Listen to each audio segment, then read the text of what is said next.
Sri Satchidananda Sadguru Sainath Maharaj Ki Jai. Chapter 5.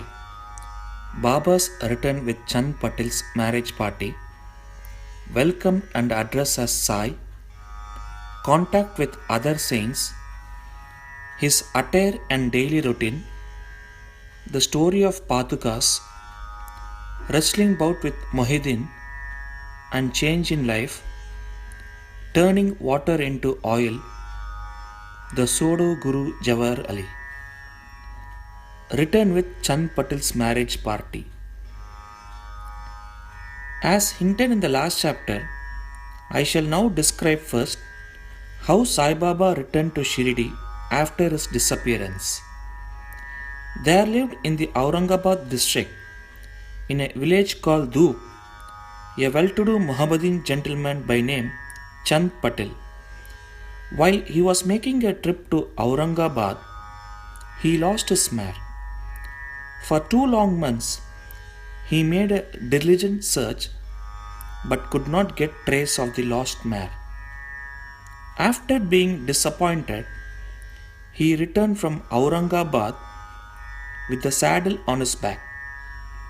After traveling 4 course and half, he came on the way to a mango tree at the foot of which sat a fakir. He had a cap on his head, wore kafni, and had a satka under his arm, and he was preparing to smoke a chillim. On seeing Chand Patel pass by, he called out to him and asked him to have a smoke and to rest a little. The queer fellow or fakir asked him about the saddle. Chand Patel replied that it was of his mare, which was lost some time back.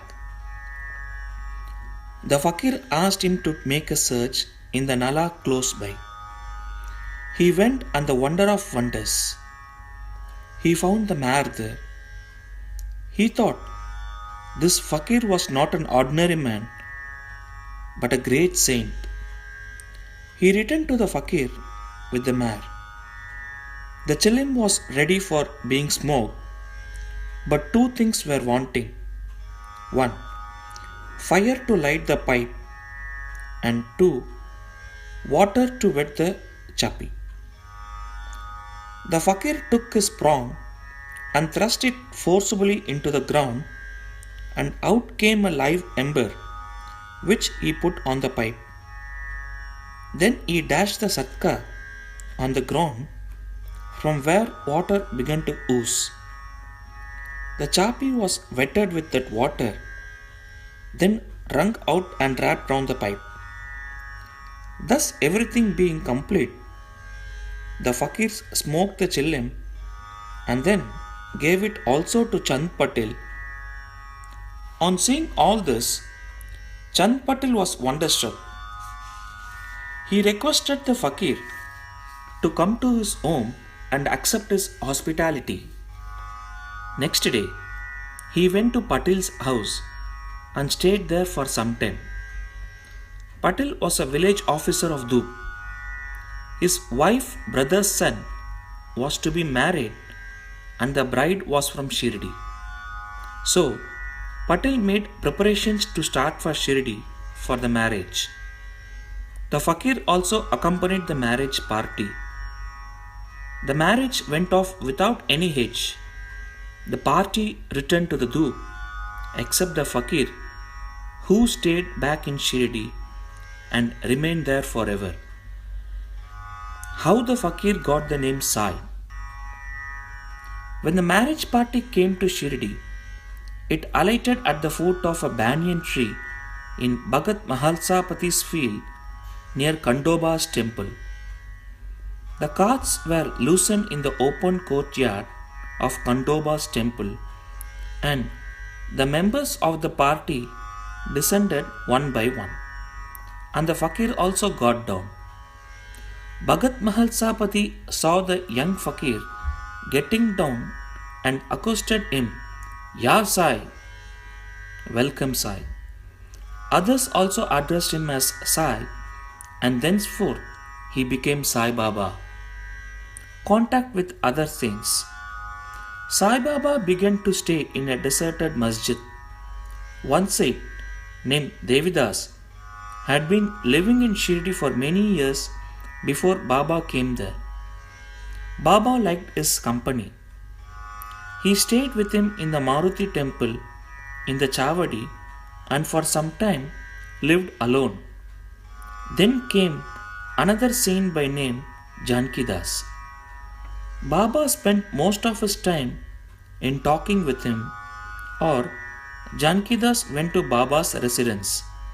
So also, one Vaishya householder saint from Puntambe by name Gangagir always frequented Shirdi. When he first saw Sai Baba carrying pitchers of water in both hands for watering the garden, he was amazed and said openly, "Blessed is Shirdi that it got his precious jewel. This man is carrying water today, but he is not an ordinary fellow. As this land Shirdi was fortunate and meritorious, it secured this jewel." So also, one famous saint by name Anandnath of Evalamat, a disciple of Akkalkot Maharaj, came to Shirdi with some people when he saw Sai Baba. He said openly, "This is a precious diamond in reality. Though he looks like an ordinary man, he is not a girl, but a diamond. You will realize this in the near future." Saying this, he returned to Evala. This was said when Sai Baba was a youngster. Baba's dress and daily routine. In his young days, Sai Baba grew the hair on his head, never had his head shaved. He dressed like an athlete. When he went to Rahata, he brought with him small plants of marigold, jai, and joy, and after cleaning them, he planted and watered them. A devotee by name Vamantatya supplied him daily with 2 unbaked earthen pitchers. With these, Baba himself used to water the plants. He drew water from the well and carried the pitchers on his shoulders. In the evening, the pitchers were kept at the foot of the neem tree. As soon as they were placed there, they broke as they were made of mud and not baked. Next day, Tatya supplied 2 fresh pitchers. This course went for 3 years, and with Sai Baba's toil and effort, there grew a garden. On this side, at present, stands the big mansion, Samadhi Mandir of Baba, which is now frequented by so many devotees. The story of Padukas under the neem tree. A devotee of Akkalkot Maharaj by name Bhai Krishnaji Alibagkar worshipped the photo of Akkalkot Maharaj. He once thought of going to Akkalkot, take the darshan of Padukas of the Maharaj, and offer his sincere prayer there. But before he could go there, he got a vision in his dream. Akkalkot Maharaj appeared in the vision and said to him, "Now, Shirdi is my resting place. Go there and offer your worship."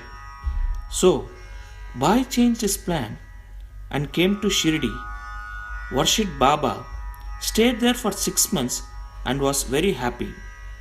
As a reminiscence of this vision, he prepared the Padukas and installed them on auspicious day of Shravan, Shaka, 1912 AD, under the neem tree with due ceremonies and formalities conducted by Dada Kelkar and Upasani.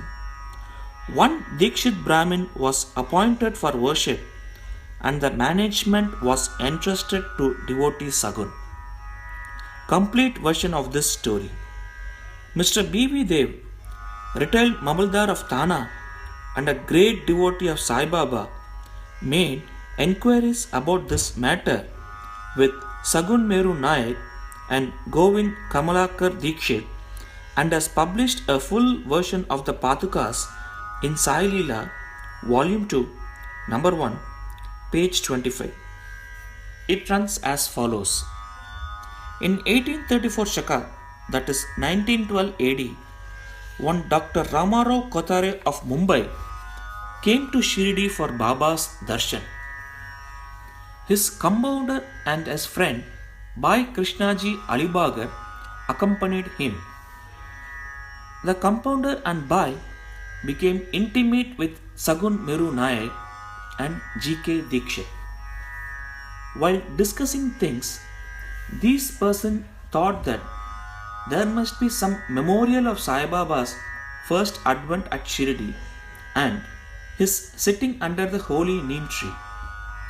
They thought of installing Baba's Padukas there and were going to make them of some rough stone. Then Bhai's friend, the compounder, suggested that if this matter was made known to his master, Dr. Ramarao Kotare, he would prepare nice Padukas for this purpose. All liked this proposal and Dr. Kotare was informed of it. He came to Shirdi and drew a plan of the Padukas. He went to Upasani Maharaj in Kandoba's temple and showed him his plan. The latter made many improvements, drew lotus, flowers, conch, disc, mace, and suggested that the following shloka regarding neem tree's greatness and Baba's yogic powers be inscribed. The Sada nimbavrukshaस्य मूलाधिवासात् सुधास्राविणम् तिक्तमप्यप्रियन्तम् तरुं कल्पवृक्षाधिकम्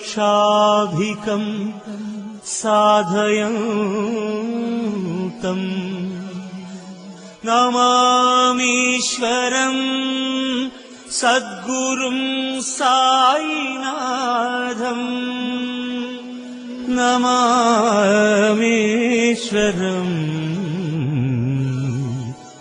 सद्गुरुं साईनाथम्.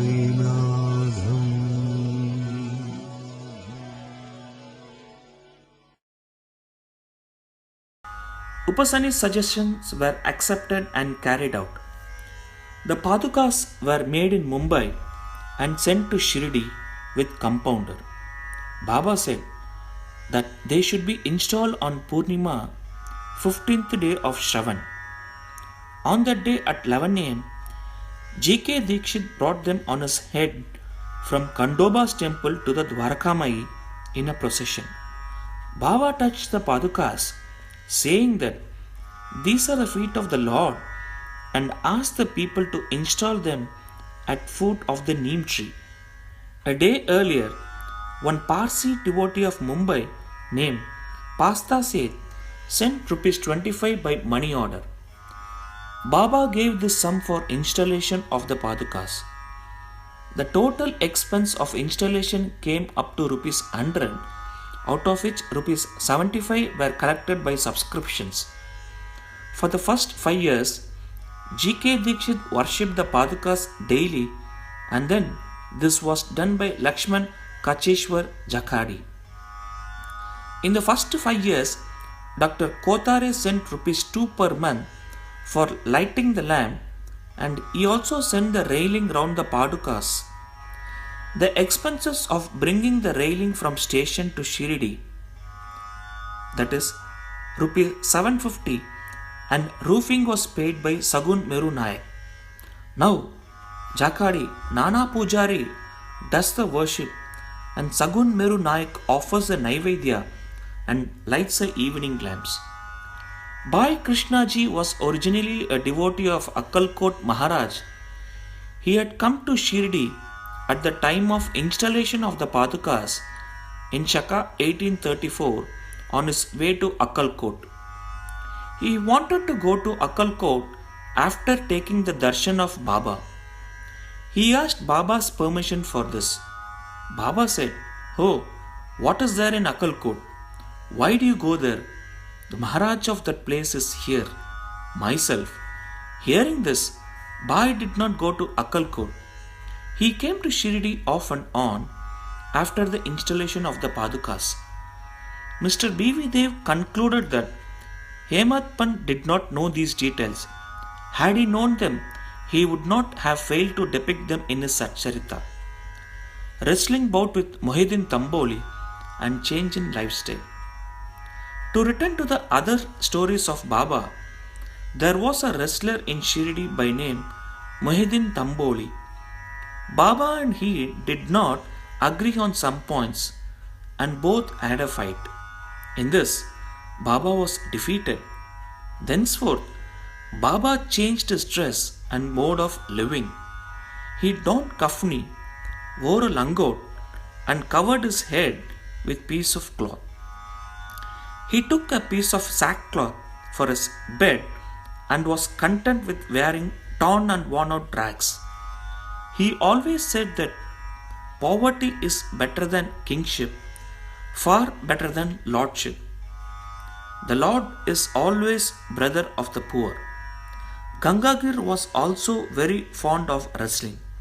Once, while he was wrestling, a similar feeling of dispassion descended over him. And that proper time, he heard the voice of an adept saying that he should wear out his body playing with God. So, he too gave up sansara and turned towards God realization. He established a mutt on the banks of the river near Puntambe and lived there with his disciples. Sai Baba did not mix and speak with the people. He only gave answers when he was questioned. By day, he always sat under the neem tree, sometimes in the shade of a babul tree near the stream on the outskirts of the village. In the afternoon, he used to walk at random, go at times to Nimgaon. There, he frequented the house of Bala Saheb Dengle. Baba loved Mr. Bala Saheb. His younger brother named Nana Saheb had no son, though he married a second wife. Bala Saheb sent Nana Saheb for taking darshan of Sai Baba. And after some time, with his grace, Nana Saheb got a son. From that time onwards, people began to come in large numbers to see Sai Baba, and his fame began to spread and reach Ahmednagar. From thence, Nana Saheb Chandrakar and Keshav Chidambar and many others began to come to Shirdi. Baba was surrounded by his devotees during day and slept at night in an old and dilapidated masjid. Baba's paraphernalia at this time consists of a chilim, tobacco, tumbrel, long kafni, a piece of cloth round his head, and a satka, which he always kept with him. The piece of white cloth on the head was dispersed like a matted hair and flowed down from the left ear on the back. This was not washed for weeks. He wore no shoes, no sandals. A piece of sackcloth was his seat for most of the day. He wore a kopin, and for warding of cold, he always sat in front of a duni facing south, with his left hand resting on the wooden railing. In that duni, he offered an oblation of egoism, desires, and always uttered Allah Malik. The masjid in which he sat was only 2-room dimensions, where all devotees came and saw him. After 1912, there was a change. The old masjid was repaired and a pavement was constructed. Before Baba came to live in this masjid, he lived for a long time in a place called Takia, where with gungru, small bells tied on his ankles, Baba danced beautifully and sang with tender love, turning water into oil, Sai Baba was very fond of lights. He used to borrow oil from shopkeepers and keep lamps burning the whole night in the masjid and temple. This went for some time. The Baniyas, who supplied oil gratis, once met together and decided not to give him oil. When, as usual, Baba went to ask for oil, they all gave him a distinct no. Unperturbed, Baba returned to the masjid and kept the dry wicks in the lamps. The Baniyas were watching him very curiosity. Baba took the tumbler, which contained a very little oil, put water into it and drank it, and then forced it out to fall into the container. After consecrating the tin pot in this way, he again took the water from the tin pot and filled all the lamps with it and lighted them. To the surprise and dismay of watching Baniyas, the lamps began to burn and kept burning the whole night. The Baniyas repented and apologized, and Baba forgave them and asked them to be more truthful in future. The pseudo Guru Jawahar Ali. 5 years after the above mentioned wrestling bout, one fakir from Ahmednagar by name Jawahar Ali came to Rahata with his disciple and stayed in Bakkal near Veerabhadra temple. The fakir was learned, could repeat the whole Quran, and had a sweet tongue. Many religious and devout people of the village came to him and began to respect him. With the help of the people, he started to build an idka near the Veerabhadra temple. There was some quarrel about this affair, an account of which Jawahar Ali had to leave Rahata. Then he came to Shirdi and lived in the masjid with Baba. People were captured by his sweet talk, and he began to call Baba his disciple. Baba did not object and consented to be his disciple. Then both Guru and Chela decided to return to Rahata and live there. The Guru never knew his disciple's worth, but the disciple knew the shortcomings of the Guru. Still, he never disrespected him, observing carefully his duties.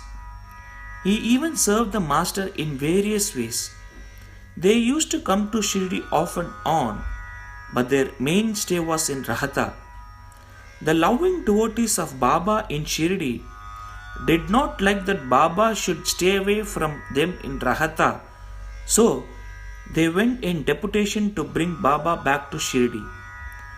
When they met Baba near the Idgah and told him the purpose for which they came, Baba said to them that the fakir was an angry, ill-tempered fellow. He would not leave him, and that they should better go back to Shirdi without him before the fakir returned.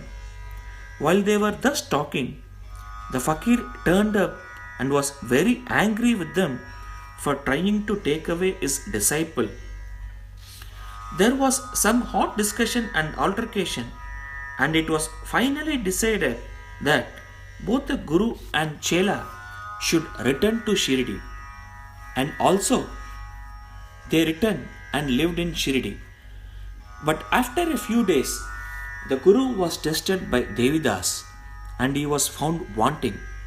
12 years before Baba arrived in Shirdi with marriage party, this Devidas, aged about 10 or 11 years, came to Shirdi and lived in Maruti temple. Devidas had fine features and brilliant eyes. He was dispassion incarnate and Dhyani. Many people, namely Tatyakote, Kashinath, and others, regard him as their Guru. They brought Jawahar Ali in his presence, and in the discussion that followed, Jawahar was worsted and fled from Shirdi. He went and stayed in Bijapur and returned after many years to Shirdi and prostrated himself before Sai Baba. The delusion that he was Guru and Sai Baba is Shela was cleared away, and as he repented, Sai Baba treated him with respect. In this case, Sai Baba showed by his conduct how one should get rid of egoism and do the duties of a disciple to attain the highest end, that is the self realization. This story is told here according to the version given by Mahalsapati, a great devotee of Baba. In the next chapter, Ramnavami festival, the masjid, its former condition and later improvement in it will be described. Bow to Sri Sai, peace be to all. Sri Sachidananda Sadguru Sainath Maharaj Ki Jai.